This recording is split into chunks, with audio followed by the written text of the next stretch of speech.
இந்த முடக்க நீங்க எப்படியெல்லாம் அதை ஆராய்ச்சி பண்ணி கண்டுபிடிக்க முடியும் அப்படிங்கிற ஒரு விஷயத்தை தான் இன்னைக்கு நம்ம இந்த உலகத்துக்குள்ள இதை நுழைக்க போறேன். இப்ப அப்பா செய்த பாவம்னு ஒண்ணு இருக்குமில்ல ஐயா? ஆமாங்க ஐயா. நம்ம அறியாத வயசுல தெரியாதல அப்பா செய்த பாவம்னு இருக்கும். அப்பாவுடைய சொத்து பிள்ளைக்கு தானா, அப்பாவுடைய பாவம் பிள்ளைக்கு தானே? ஆமாங்க ஐயா. ஆமாங்க ஐயா.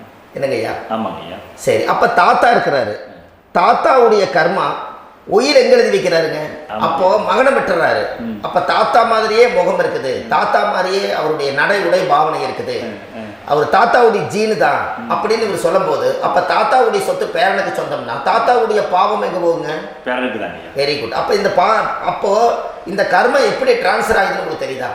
புரியுது புரியுது. அப்ப நீங்க போன பிறவியில அந்த தாத்தாவுடைய பேரனை நீங்க பிறக்கிறதுக்கு கர்மம் உங்களை செயல்பட வச்சிருக்குது.